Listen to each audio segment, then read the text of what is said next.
Good evening and a good eye to everyone here on INC Live. We are back for the UFC 325 preview show. My name is Karl Bainbridge, traveling in a fried-out combi. Alongside the man here on my right, it's Mitchell McIntyre. Couldn't get rid of me if you tried. And you seem to go down really well as well on the 324 show, so back by popular demand. Oh, thank God. I was terrified the moment I started until right now. And I think as well, because our plan was to have Joe join us, but Joe, alongside many Americans, is really struggling with the snow. He was telling me earlier on, he's getting like 8 inches. It is absolutely brutal right now. We are just on the kind of tail end where we're at. It is -25 right now. That's going So to be Fahrenheit, won't it? yes, that's I know I should do it as Celsius. I'm a bad Canadian, but it's not great, and we haven't even gotten the snow yet. So I know some people are just buried. Yep. My car still gets 40 rocks to the hogshead, and that's where I That's the like way it. I like it. And hopefully, people are going to like what we have to say about UFC 325. We've got the Yes. card. It's going to be taking place down under in Australia. The UFC, they do like to make this regular visit to the Aussie card. I think they have a long-term deal in Perth to use their arena, which is part of the reason why they do that.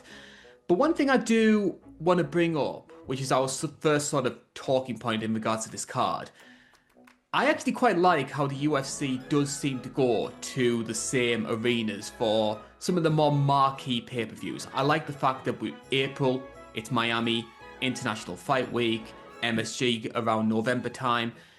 Australia is one of these sort of marquee cards in that it's the same place every year, the same time of the calendar.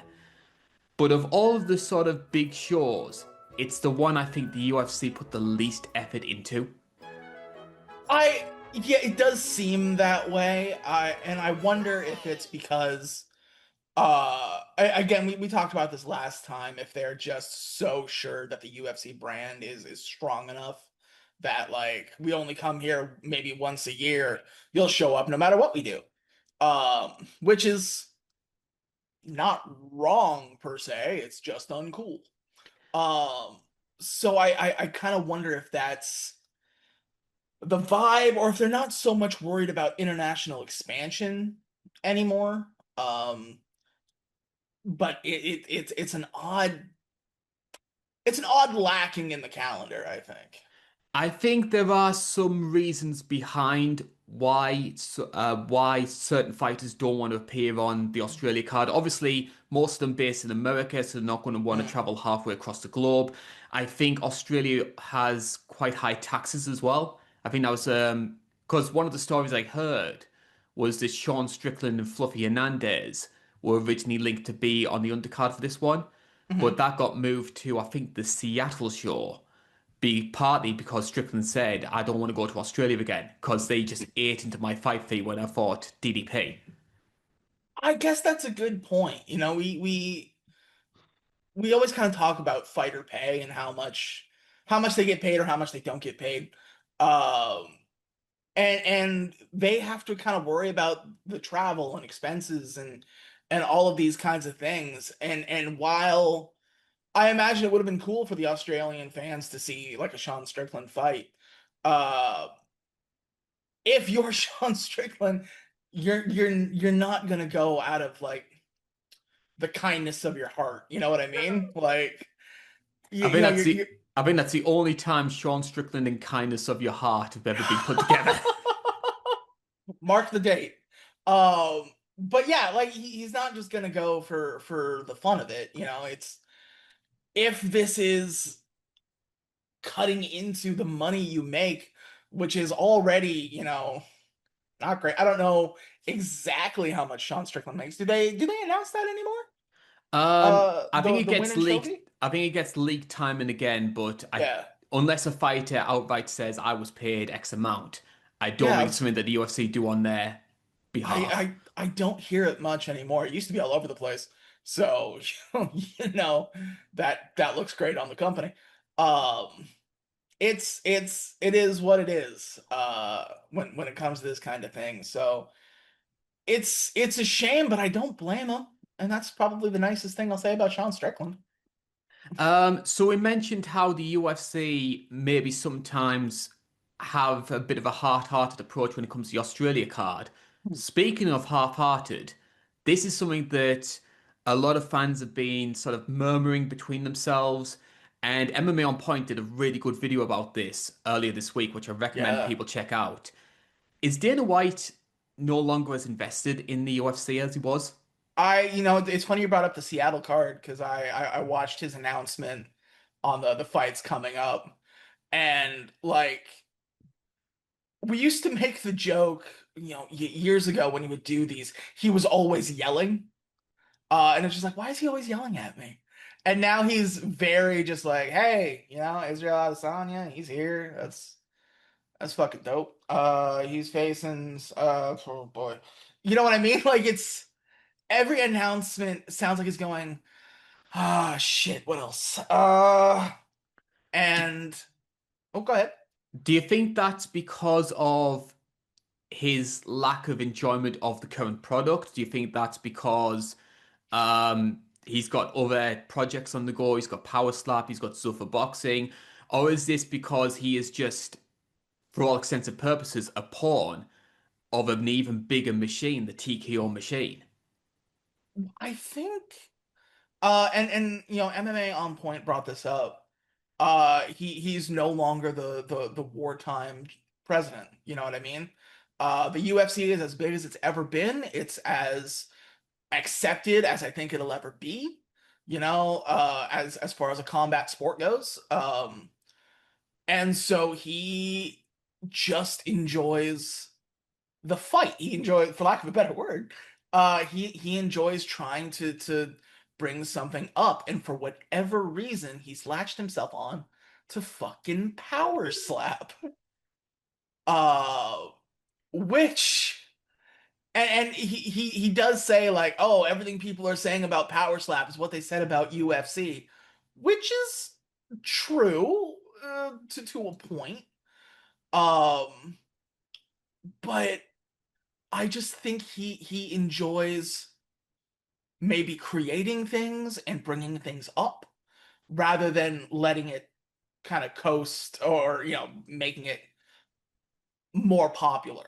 Um, and if it is because maybe he's bored of his own product, that's kind of on you fix it then. Like I understand he's a pawn in the machine that is TKO. Um, but you still got a lot to say for a pawn. So do something. I've said for a while, and I make this prediction pretty much every year, and it hasn't come true, but I'm quietly confident this might be the year. I think by December time, we're going to see Hunter Campbell have it as a much more sort of public face of the UFC. I can see it a slow kind of ramp up. Maybe is he when Dana does the press conferences and whatnot, is he there? Is he at the table?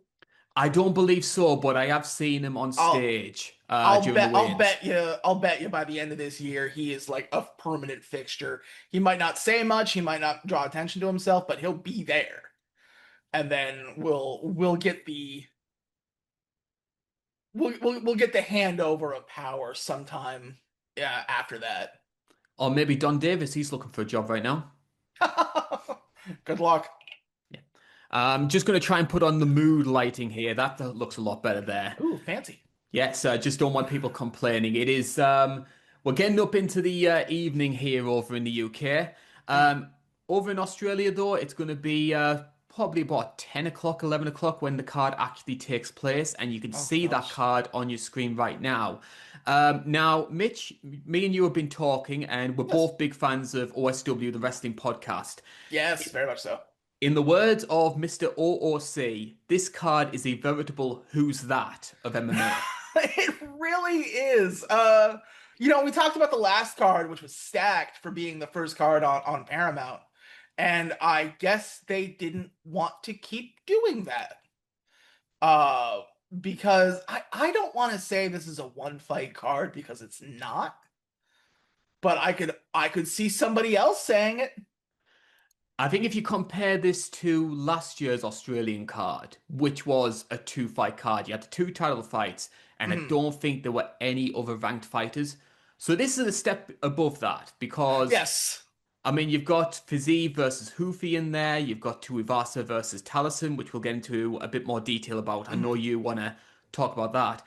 And our co-main Yeah. event, which is Dan Hooker versus Benoit Saint-Denis, which based on what a lot of people are saying and my own personal gut instinct, is this just Dan Hooker being fed the sort of sacrificial lamb to try and build BSD back up again? I think so. I think it's gonna be a great fight. Um, but it does seem like Benoit Saint Denis is the next kind of step in this division. Um, and I think this will be because he just beat Dariush 16 seconds. Uh, it was a catch weight, but it was still, Dariush missed it. What are you gonna do? And I think this will be his next step in the kind of like, this is the test. This is, can you get past this person, and then maybe we'll think about, a title eliminator, a title shot, that kind of thing. I think BSD does have a style which can be exploited because Mm, he does leave his chin out there. He's so gung ho about going for the takedowns, he puts himself in danger. And as yeah. we saw with Dustin Poirier, when you are able to survive the onslaught, able to get back to your feet, then those ailments in his striking game can be found out.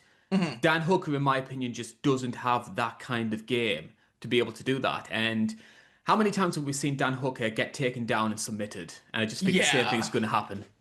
I think that is kind of why they set this up, because it's a good fight for Benoit Saint-Denis. So I'm not saying that it can't happen for Dan Hooker, obviously, and anything can happen in the UFC. Um, but it is set up this way to kind of give him the last kind of push he needs to get back in title contention. So we will talk about that heavyweight fight which you wanted to bring up here, which is Taito Iwasa taking on Taliesin Teixeira, the 12th Yes. seed versus the 15th seed. This one for you and for myself as well raises eyebrows for two reasons. Taito Iwasa back in action for the first time since August 2024. Been a bit. But it's also a guy who is on a five-fight losing streak and is still a Yeah. ranked UFC heavyweight. How bad is your division when you can lose five in a row and still be ranked 15th, but still ranked in competition? I like Tai Tuivasa. I think he's a very fun fighter to watch. I think he's got a great personality. I don't understand the shoe thing, but whatever. Um, so and especially in heavyweight division, we need those kinds of like personalities and those kinds of names.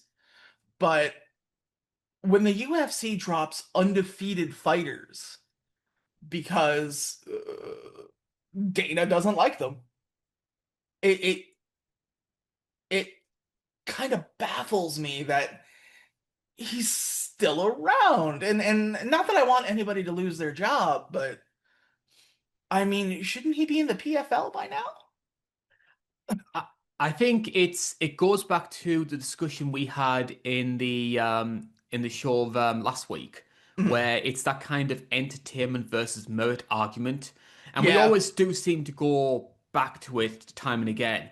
I think it's becoming a lot more weighted towards the former, because what happened? Like we're keeping Taito Ivasa around because he's a big personality and he's big. Oh, the new Mark Hunt, just big knockout artist. Yeah, yeah.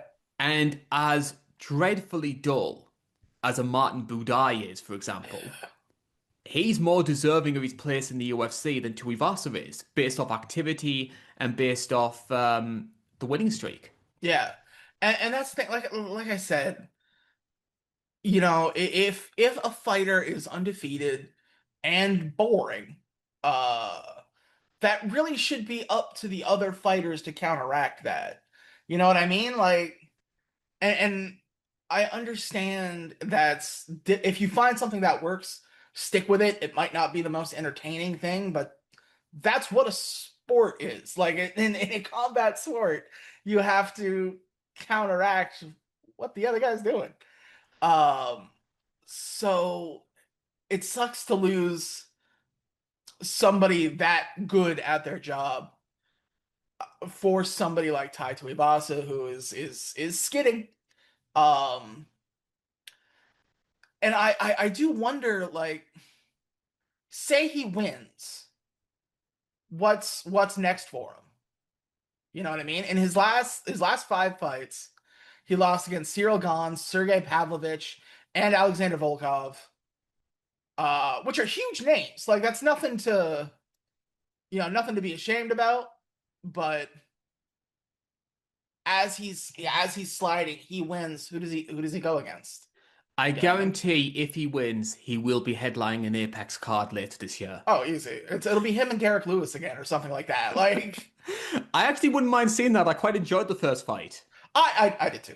But Derek Lewis is kind of another one he's hanging on because he's an interesting fighter and he's kind of there. Not obviously to the point of Tai Tuivasa, but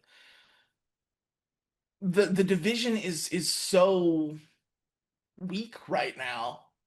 I think the sole reason he's still ranked 15th is because there are 15 fighters. You know what I mean? Like And I I will say as well, I get the fear that that losing streak may extend as well. I I favour Taliesin Teixeira to win this one. I think ring I rust is think going so to be a too. factor, and I think Taliesin. I mean, there's a lot of flaws in his game. He's still young for a heavyweight, but Mhm. what is it? 8 wins, eight first round knockouts, and Yeah, these his only loss was the Derek Lewis fight, which Derek Lewis can knock out anyone. yeah, exactly. And the other thing, they only seem to bring him out to Ivasa when we go to Australia. I think his last out of the last five fights, I think four of them were in Australia. So is it just because they like seeing him lose in front of his family? Or, something like that?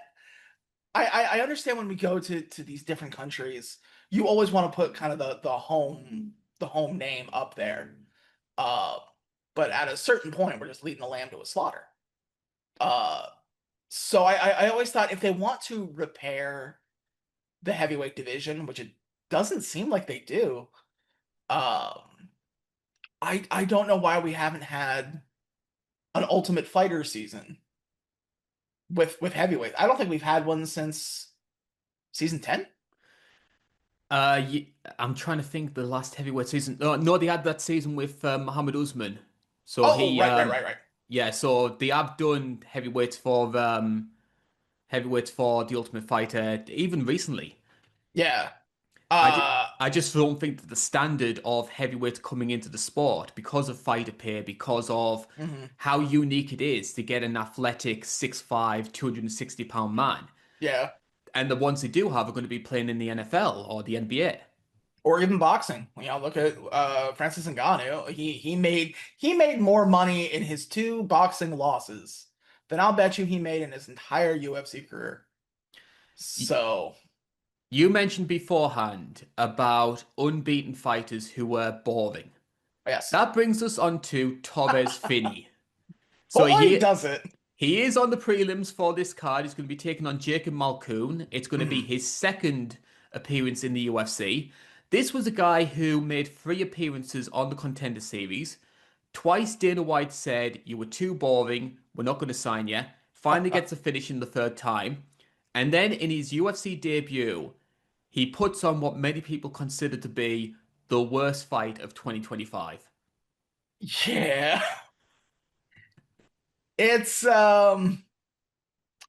It's gonna be a thing. My sole kind of hope for this fight is Jacob Malkoun. I I'm interested in seeing where this guy goes. Right now, he's had kind of a spotty record. It's kind of loss win, loss win, loss win. And so if anybody can, as we like to say, solve the puzzle that is that is Finney, I'm hoping it's him. If not, we're in for a really long 15 minutes.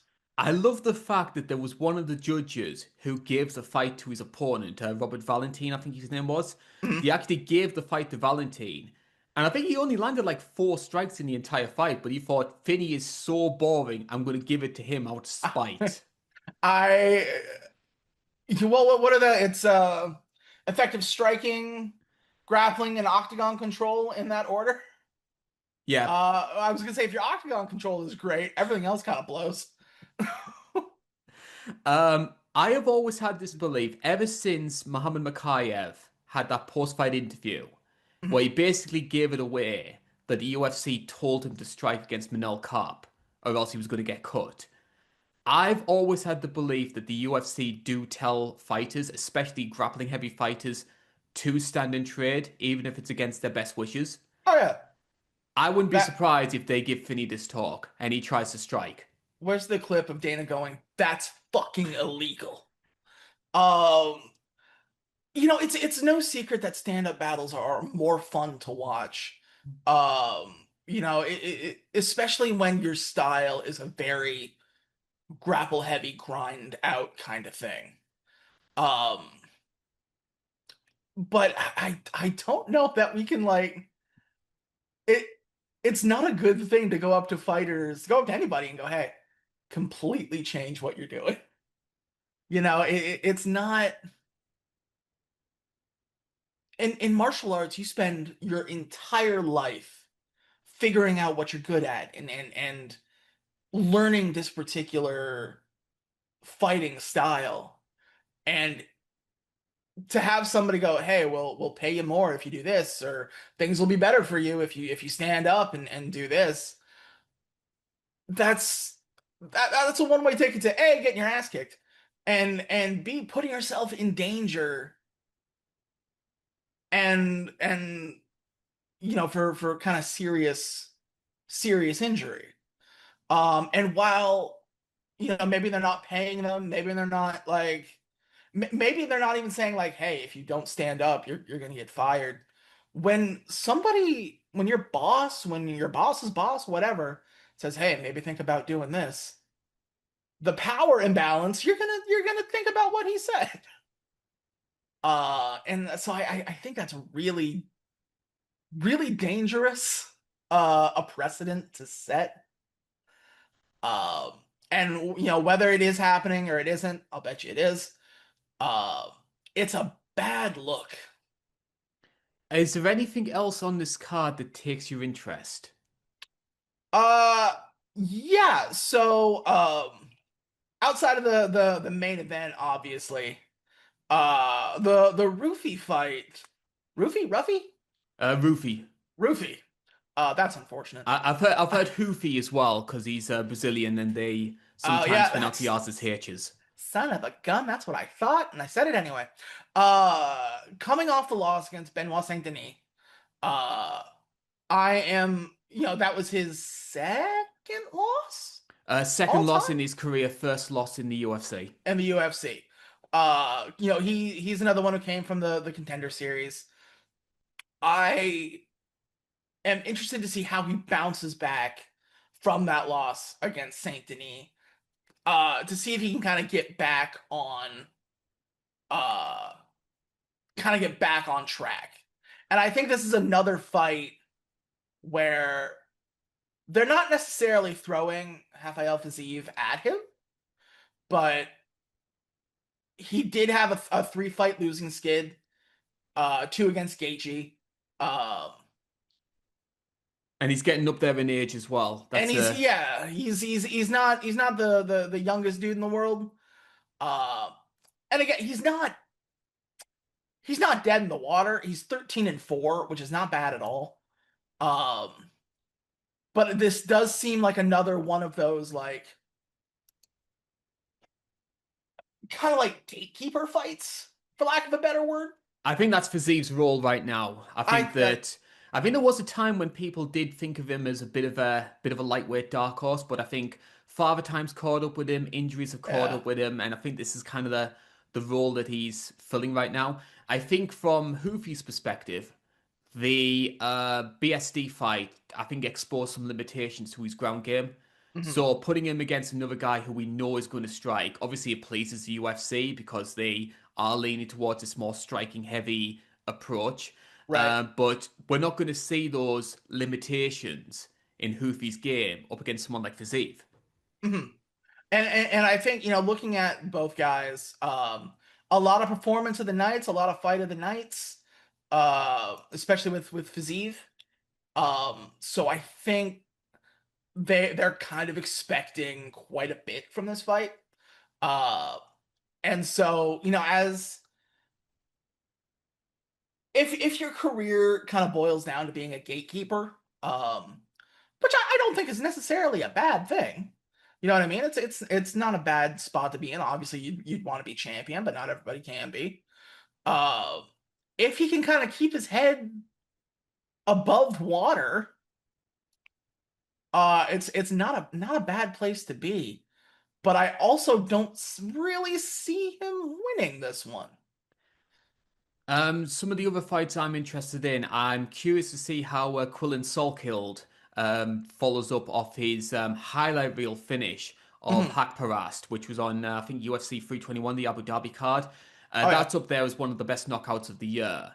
I remember yeah. being at my local pub watching that, and just the sheer horror of the faces around me when they saw what he did to Nasrat.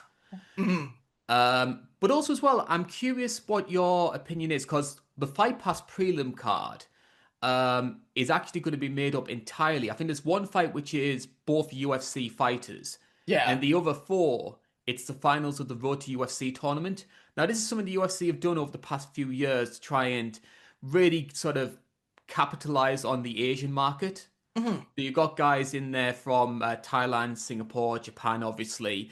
What's your opinion on Road to USC? Do you think it is an effective means of bringing in new talent to the fold, like compared I to say the Contender Series, Ultimate Fighter, that kind of thing? Yeah, I like it. I like it as an idea. I don't know if anything's really come of it quite yet. But any avenue to get to the UFC is something worth taking if this is where you want to be.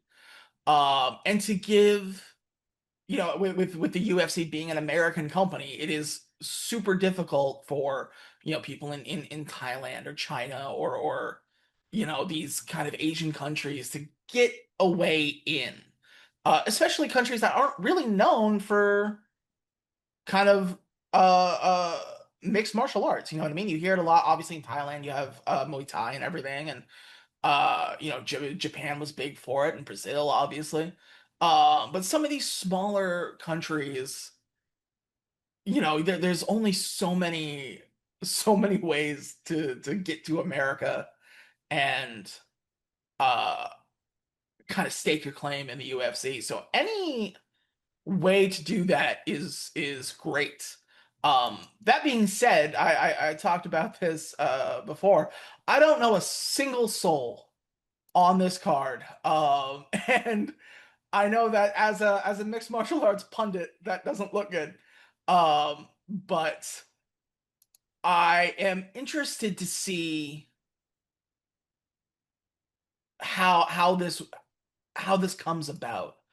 And that's what's always interested me about MMA and this kind of thing. It's you can put two people in an octagon who have no name, who have no, like, you've never seen them, there's no hype for it, and they could blow it out of the water.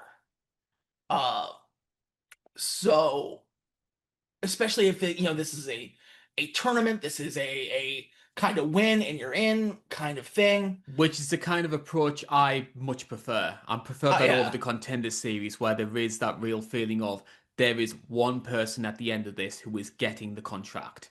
Yeah, the contender series is another one of those, like, it's a good idea in theory, but it does seem very like you're fighting for the whims of Dana White. Hmm. And it's a very like kind of show. You know what I mean? He's Like, like he's the emperor on top of the gantry. yeah, and we've seen I think if you're kind of getting into the UFC, there should be an empirical element to it. Like there was that one I can't remember his name, but he won the fight and he controlled pretty much the entire thing. But as the round ended, he went for a takedown. Brendan Loughnane. Brendan Lock, yeah, and that just fucking that killed his run right then and there. And Dana White was like, "Ah, well, you're gonna go for a takedown at the end." I don't know, man. It was worth a shot. I think he's going to be crying into his millions of dollars worth of notes that he earned in the PFL law. I was gonna say, I believe he did go on to win the tournament, didn't he? So I mean, he turned out okay, but it's that kind of like if you catch Dana on a bad day, you're not getting your contract, you're not getting kind of into the thing, and then, the Ultimate Fighter. I still obviously have a little bit of a soft spot for it. I because that's what saved the company, for lack of a better word. Um, but again, that's another one of those like, is it as effective as it used to be? Is there a more effective way to kind of get in? And maybe it's the road to the UFC tournament. But I definitely think it's better to have a series of wins. You have an obvious like road to the UFC. You have an obvious like point A to point B. Now we're here. Uh, and then you are people have seen you. You've proven yourself to get this far. I hope that this kind of leads to more stars, to more uh effective fighters in the next little bit. Now it's time for us to talk about our main event of the evening, and it's a match which is familiar to a lot of us. Mhm. Alexander Volkanovski begins his second reign as the UFC featherweight champion, and he'll be taking on the guy who he beat to win that belt 10 months ago. He's going to be taking on Diego Lopes for the featherweight title. And the betting odds for this one are very interesting because Volkanovski comes in as a minus 160 favorite. You can get Diego Lopes at plus 140.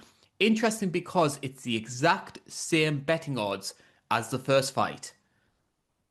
That makes sense because the way the first fight played out, uh, these guys felt pretty equal to me, and I think had something happened one way or another, it could have changed the whole complexion.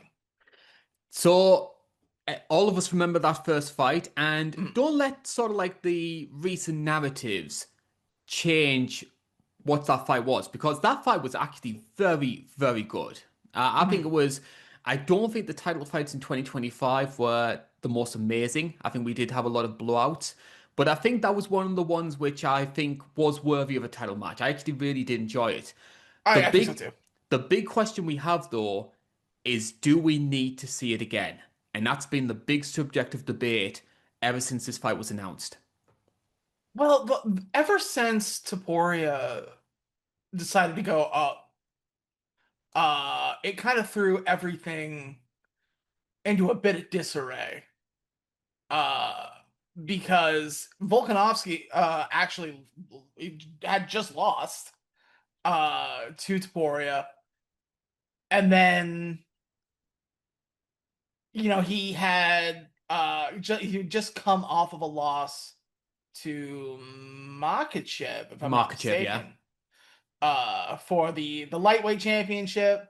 Then he went and he lost the featherweight championship, and now here he is as a champion again, uh, facing off against Lopez. So I think this is one of those things where they need a little bit of stability, and so to run a fight back so soon afterwards is, I don't know if it's the best way to do it, but it is a way to do it. I think the big concern that a lot of fans have is in order for us to do this fight, were passing over Movsar Evloev. Now, this is a Yeah. guy who is unbeaten throughout his entire career, and he's faced a kind of all the different variants of fighter that you can get in the UFC, and he's beaten them fairly comfortably. I think that the Aljamain Sterling fight was the only one where I think Aljo caused him a lot of problems, but he still managed to get it done. Yeah. And Volkanovski even said he wanted to fight Evloev. He saw that as a big sort of feather in his cap if he's the one to beat him, and he liked Mhm. the idea of a fresh challenge as well. But the UFC, because Evloev is not a finisher, because all of these wins in the UFC so far have been decisions, Yeah. the UFC have sort of attached the boring tag to him. They don't want anything to do with him potentially dethroning a popular champion like Volkanovski and kind of, in their eyes, holding the belt hostage. So he's been shunned. And I would say Lavon Murphy as well has been shunned because I he's think another so too. guy, another unbeaten fighter Mhm. who is being passed over. So it goes back again to what we've been saying quite a while throughout these first two cards of the year, which is entertainment is being prioritized over merit. Yeah, and so I think at the last card, uh, I understand wanting to put your best foot forward. It's the first card on a new uh I was gonna say channel, but those don't exist anymore. You're on a new streaming service. It's as widespread as it's been for a little bit. You don't have to pay 60, 70, $80 for it. So I can kind of understand maybe skipping over some guys just to have a really entertaining fight, which is why we ended up with Patty versus Gaethje. But this will be the now second card. And so when does that go away? When does like I mean you always want to put your best foot forward, so to speak, but at the cost of at the cost of the the division, at the cost of the rankings, like when does that go away to we need to have this fight next, or else we just throw the whole fucking thing away. And the other factor as well is if you continue to sort of stall Evloev, stall Levon Murphy from Mhm. getting a title match, you kind of you're sort of holding up the entire division because what's to say that they're going to do the same thing that John Fitch did, where they just keep sort of turning back any kind of fresh face because you're Yeah. so reluctant to give them the title match. Yeah, and that's the and he has, Evloev has had what, 8 decisions in a row? Like every fight in the UFC has been a decision, which is not necessarily a bad thing. Some of the greatest fights of all times have been decisions. Um, it doesn't look the best, as you're kind of reading it down. Um, but again, I don't know that entertainment should have that much say in whether or not you get a title shot.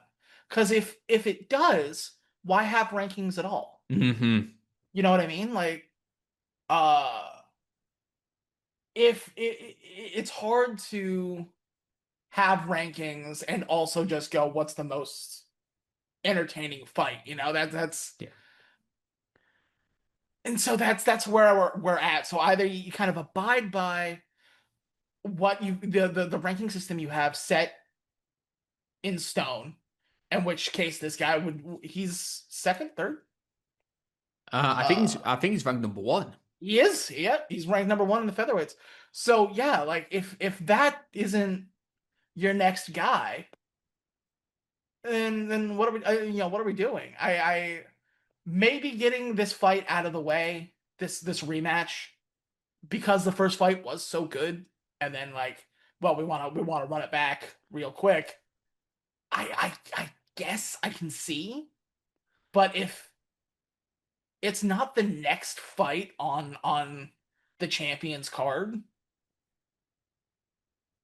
we gotta start having some difficult conversations, I think. I think another factor which a lot of people are downplaying is even though Diego Lopes is Brazilian, Yes. he sort of represents Mexico. And if you look at the sort of Mexican MMA has had a little bit of a downturn. Brandon Moreno lost recently. Alexa Yeah, yeah. Grasso's on a bit of a losing streak. Diego Lopes is probably the closest thing you have to a Mexican title contender. And Hmm. I know that the UFC want to make big inroads into Mexico. They wanted to do Yeah. a pay-per-view over there last year, but the arena wasn't ready. From what I've heard, the plan is to do that in September for Noche UFC. Okay. If Lopez was to win this fight as the kind of Mexican representative, Hmm. I guarantee he's going to be headlining that card. Oh, easy. Yeah, 100%. Um, and if that is kind of what they want to do, um, again, I get it. You want representation in as many places as possible. But again, if you want that, why have the rankings at all? It's why couldn't Lopez have fought Evelev? If they're 1 and 2, like I know he beat was John Silva? John Silver, which is another really good fight. Yeah. Uh he beat him to kind of get here last year. Uh and actually it wasn't that long ago. It was September. So he's kind of getting thrown in real fast. I think, like, if you're going based off the most recent performance, then I could see the justification for Diego because the Jean Silver fight was very, very good, very Yes, it was. entertaining fight. Yeah. Um, but I think I agree with Volk. I think we need to see fresh faces. We want to see, you know, opportunities for some people who might not get them. Hmm. Like if you're so steadfast on not giving Evloev the title fight, go with Laverne Murphy. Because, Yeah. I mean, he's fresh off the Aaron Pico KO. Hmm. God, poor Aaron Pico. He is not pulling it out together. But yeah, like you have to keep rotating in fighters, and I think ever since the uh like the Connor and Ronda era, we haven't had a main character, so to speak. You can maybe John Jones, but not for like any good reason. Um, and then we tried with Izzy for a little bit. I don't know if he really got to the same kind of platform as they did, but he was pretty well known. And then they're trying with Sean O'Malley, uh, and I don't know if that's working. So they're trying so hard to have another kind of poster boy. Um, and so if they want it to be Diego Lopez, or if they're okay with it being Volkanovski, but even Volkanovski, he's getting up there. He's 37. He's been around for quite a bit. These careers don't last that long. So So, we've both watched the first fight. It's all over YouTube, oh the yeah, yeah. highlights of the first fight. Was there anything in how the fight played out that stood out for you and that you think both fighters might sort of take on board, try and chop and change or tweak? I think I remember how tenacious Diego Lopez is. Um, and he seems like the kind of guy who kind of learns and absorbs everything that kind of just happened to him, uh, and will kind of spit it back out as much as possible. He's basically I'm describing Kirby. Um, but to take Volkanovski 5 rounds all the way to the end, it's not easy. And then coming right back around and dismantling John Silva the way he did, I think I don't want to say like this is a brand new Diego Lopez or this is the best he's ever looked because that's how you jinx somebody and get knocked the fuck out. but I think he is coming at this from a stronger position than he did in the first fight. Uh, and that is to say that he is more prepared than he was last time. But then again, Volkanovski is so experienced and is so like well to do at this mixed martial arts thing. I think Volkanovski's fight IQ might be up there as some of the best. I think so. But the other thing is, he was on such a win streak for such a long time, and now in his last five, he's 2-3. So there might be a point where like he's kind of crossed the Rubicon, and this could be it for him.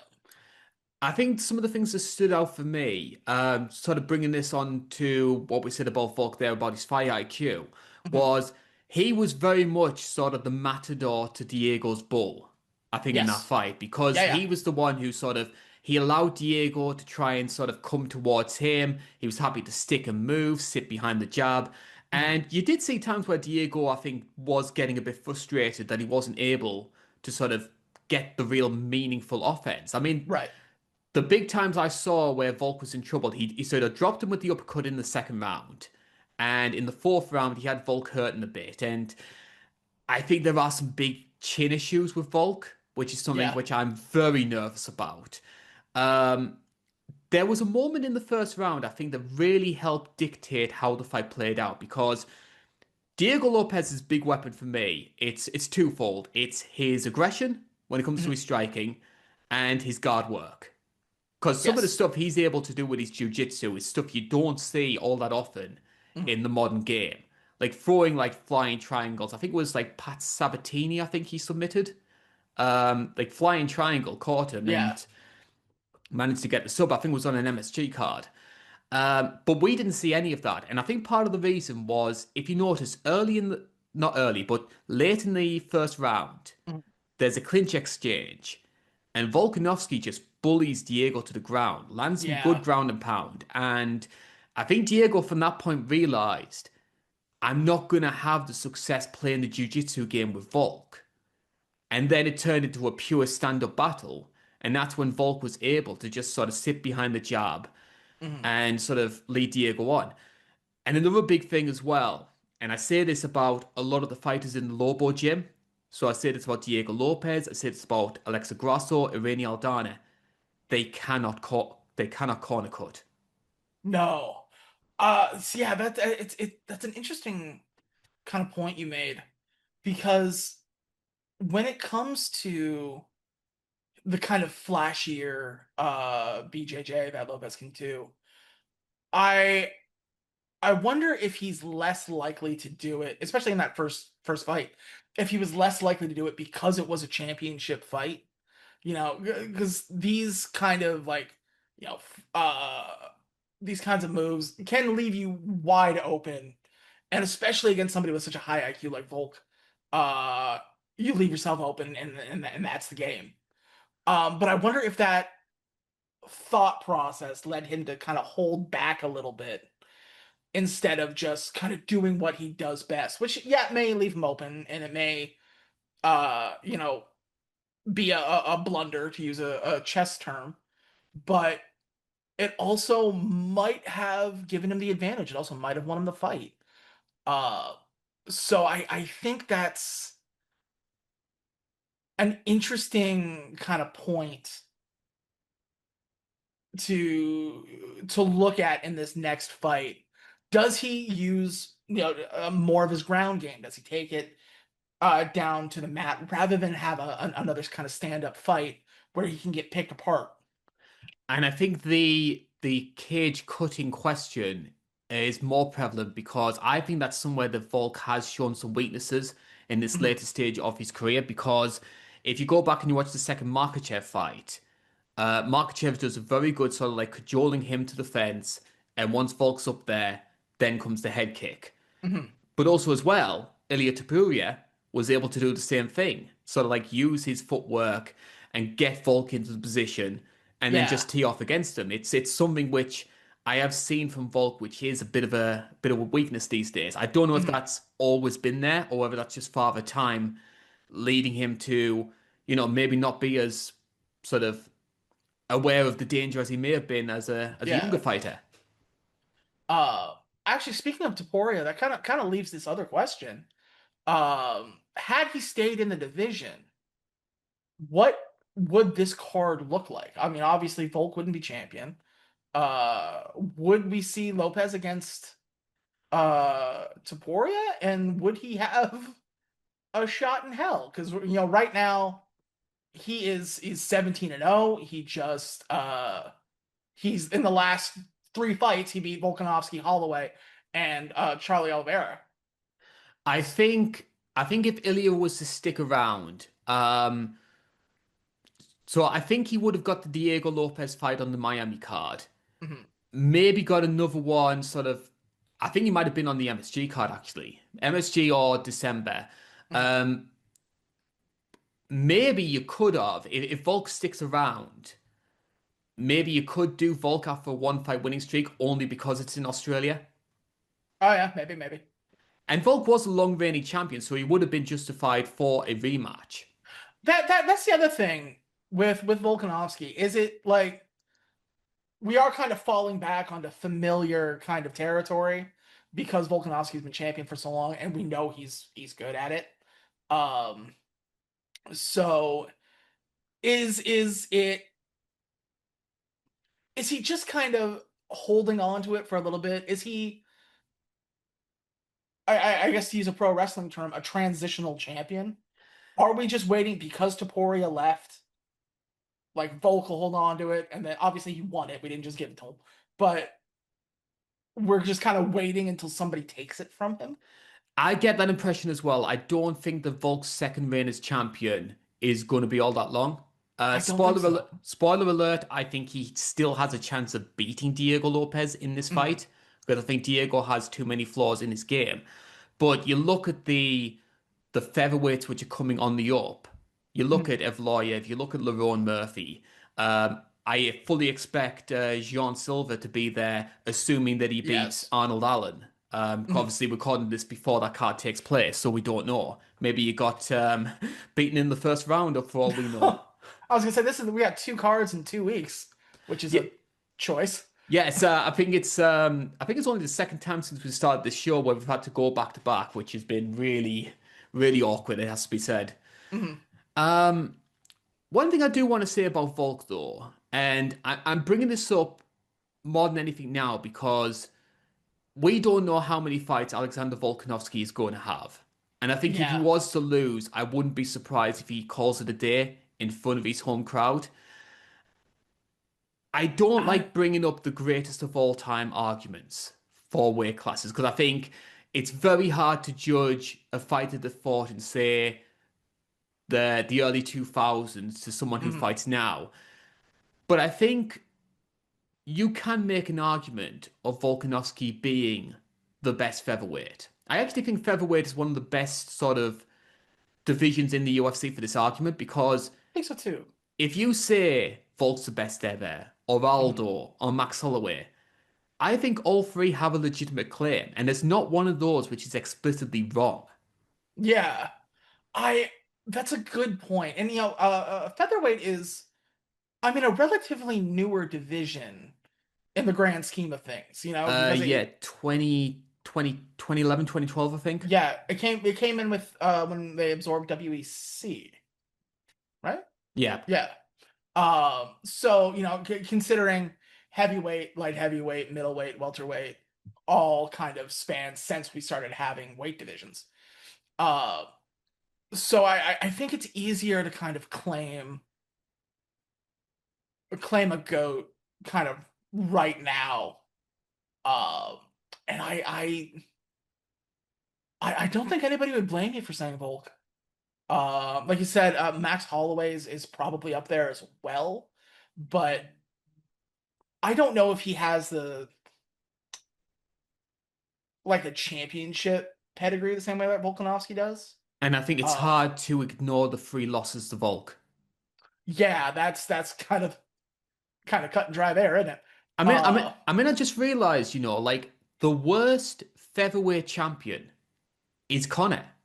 And Conor McGregor's like one of the oh my biggest stars of God. all time. Yeah, because he never defended the belt. Like he won it against Aldo and then Yeah, popped so off the box. it's Aldo, Conor, Max, Mhm. and then Volk, and then and Ilya as well. Yeah. And I actually I think Aldo, like, had he not had the post Connor skid that he did, I think he would be looked at uh much more important than I think he is right now. Like people obviously know Jose Aldo and they know what it was, but there's such a hard sudden stop after the Connor fight that I think people forget how good he was. The reason why that fight was so like so shocking was because of how all-encompassing Jose Aldo was. Um, for those of you who don't know, that'll be the next retro review. So it's on. Obviously, it's on my mind. Um, so I think that's one of the like because there has been so few champions, and Topuria didn't defend it. He abdicated He beat and went Max. up. Did he beat Max? Yeah. Oh, okay, that's my bad. Okay, so Connor never defended it. He went off to fight Mayweather. And then other The rest things. is history.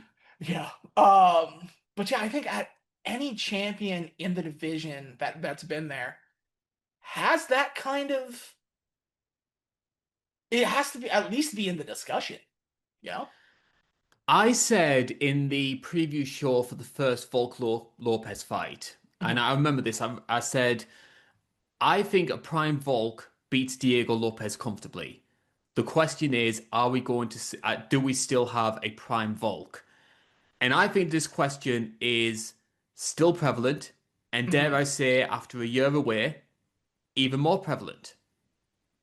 I think so too. And it's always difficult to comment on the the decline of a fighter. Um, because we can only go by what we see, not by how they feel, how they, are going about it.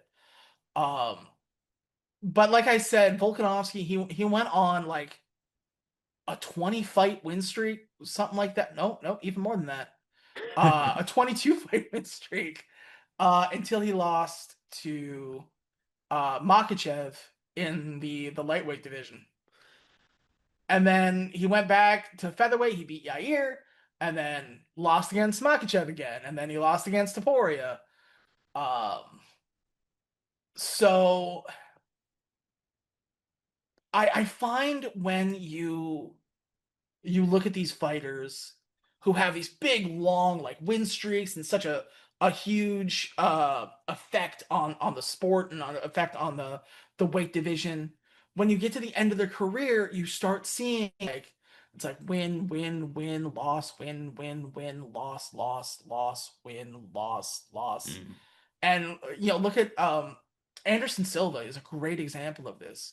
You look at just his win-loss streak, and by the end, it's difficult. you know? I remember one journalist, it's more combat sport. I don't know his name, but he said something like, as a fighter, you can go old overnight. Mhm. You really can. And it could be anything. Like it doesn't even need to be like an injury or a particular fight or whatever. Look what happened to BJ Penn. Like just one day, that was it.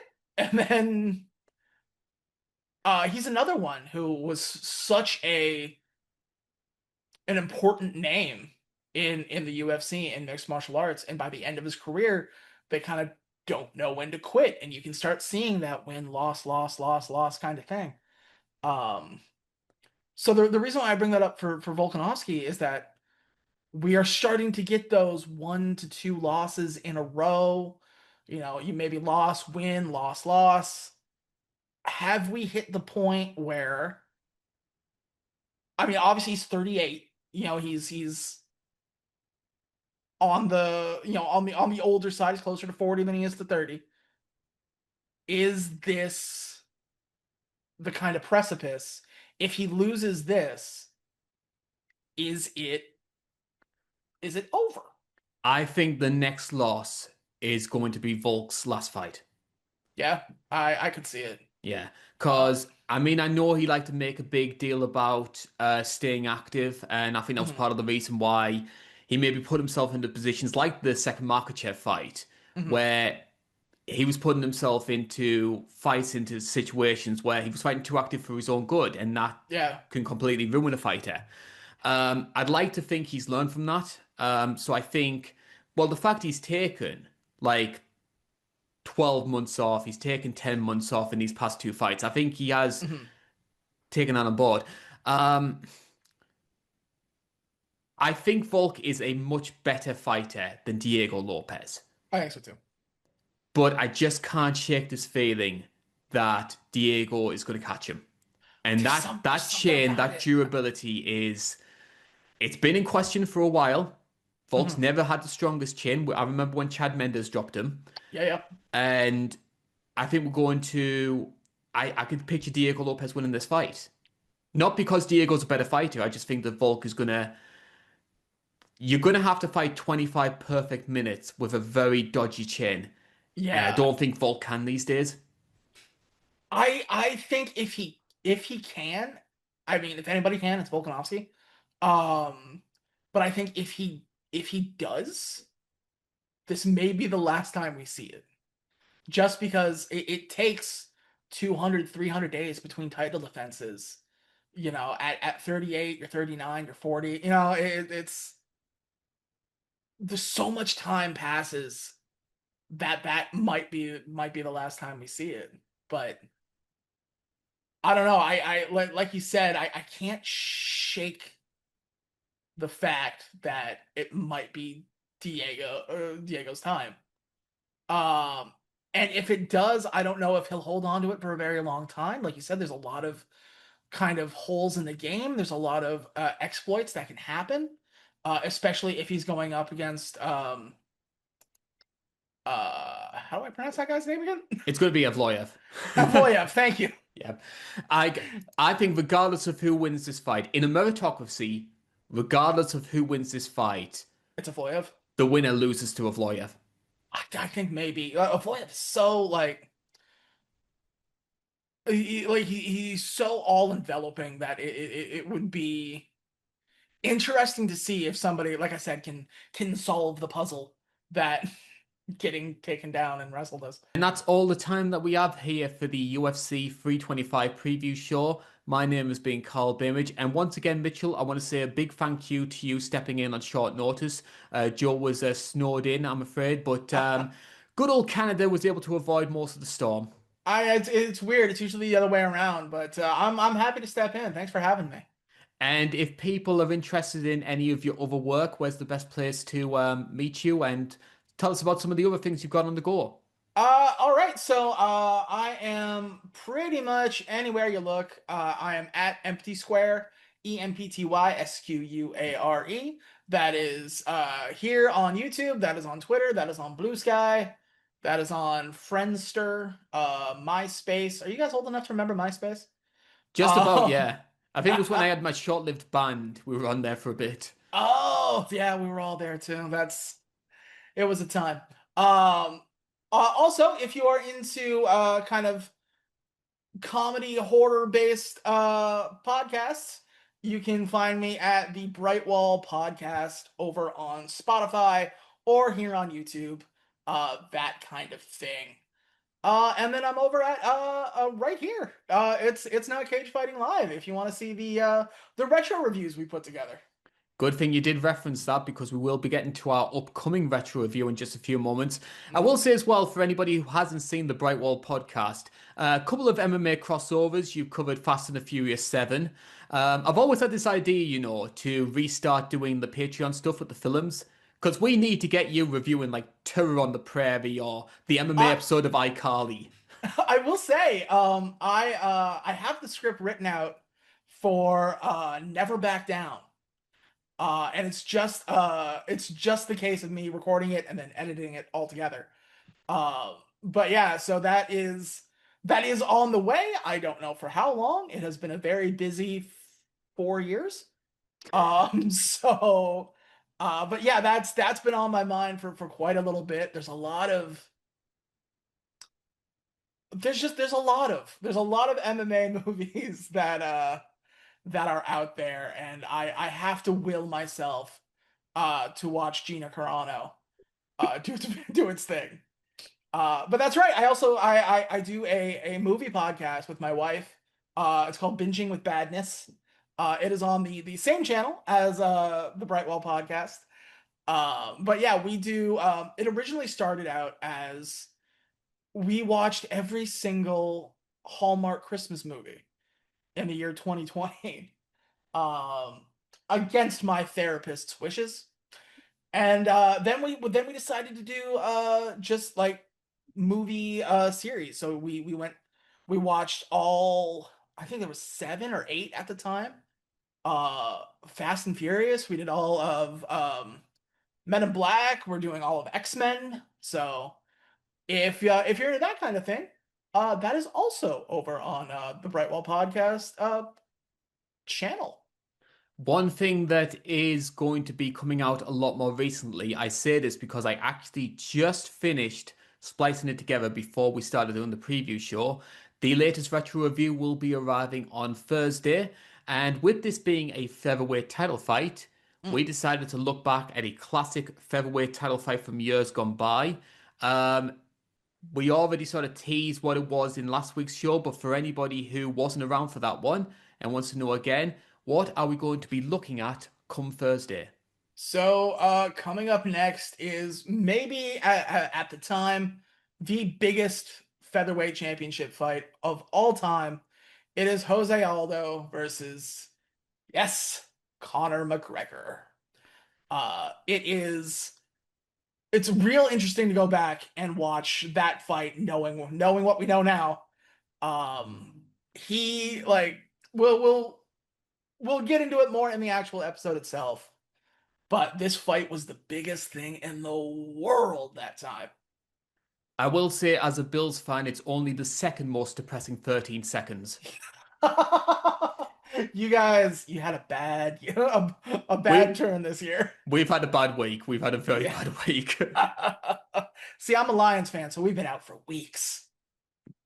And we do have another retro review, which will hopefully be coming out in March time.